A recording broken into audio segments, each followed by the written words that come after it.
There has been a video circulating in which the accusation is made that the welfare department has not been responding to the request for assistance from the public. And I wish to state categorically that that is not the case.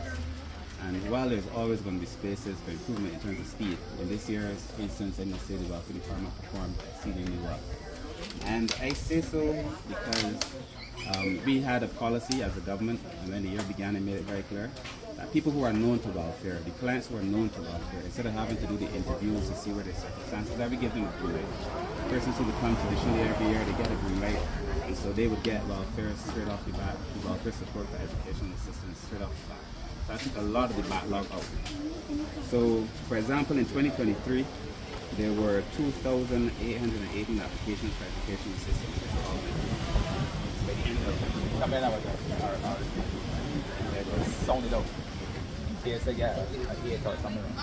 2000. In 2023, there were 2,818 applications for educational assistance up to the end of mid-October. People were still coming. Of those applications, there were 3,286 students. In 2024, until September 12th, we have done 1,989 applications. Of those applications, there were 3,853 students. And this would have been a significant number of those persons got through without having to go through the application process. If I'm allowed to give you greater details on that. In July last year, and this is why the bulk of our applications are processed in September. And the bulk of our applications are processed in September because the bulk of people come in September. And the applications that come early are traditionally dealt with early. But the truth is most people come to the welfare department relatively late, just before school starts. So you're going to probably see a doubling or quadrupling of the welfare numbers by the end of this month. So this is why these numbers are September 12th. And we're going to be bringing on additional officers to help process it, because the idea is to try to get all the applications, later or not, processed by the back to school week. But in July 2023, we had only 15 students, applications of 15 students, totaling $3,650. In July this year, we would have processed 140 students, up to $37,200. $37,200 this year, as opposed to $3,650 last year for July. In August, there were 507 students. These are students, in terms not the total application, the total number of students on the application. This year we would have done 2,540. So welfare did a lot more applications in July, part of the green light early. So a significant number of people got processed early. So 2,540 as opposed to 507. This is 2,000 more persons who were just given a green light. That total last year, it was $132,000. This year in August, we processed $661,000. So far through September, as I told you, September is always a late month. In September, there were 2,497 applications by the end of September. So far, we've had almost 2,000 applications. And this is by the 12th, which would have been yesterday's date. And we would have done $302,000 up until the midpoint of this year, compared to $600,000 last year.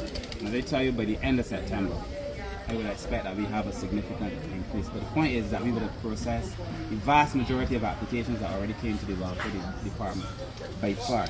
So in total, in 2023, in total, they would have done 3,286 persons in total, students. 3,286 students in totaling $880,355. That's in total. In total, they would have done 3,286 students at the end of October, because applications went in October. As I told you, people come in for welfare support all during September. And this has to be made clear to the public.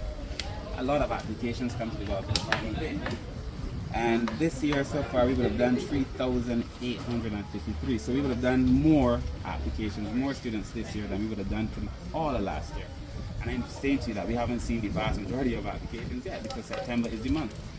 And the money that we spent this year is $1 million and 1,130. So we spent more money and seen more people at the midpoint of this year, which is September. So there's been a significant increase in the amount of applications, in the responses to applications. I should also tell you that we've been encouraging people to apply. This is one of the few times where you would see the welfare department has been asking people, we've been on the call-in programs, we've been on social media encouraging people to come out and to apply, and not to wait until so late to come and apply. So, it is clear through the statistics that the welfare department has actually performed fairly well, and I think the vast majority of that is because of the policy that we established, which says that 75, which basically means that 75% of our applicants, the ones that are already known to welfare, were already processed early in the year. So to say that the welfare department hasn't performed well this year is not the truth. There's always going to be cases. There's always going to be a case or two that falls through the crack, and this year it would have to be that's an exception. I must also say though that I want to get to the point where we process everybody faster. That's why we're working on the amalgamation. That's why we've now finished the computer system that allows us to process these things a lot faster and move away from checks and to have the system a lot more improved, but there's been significant improvement.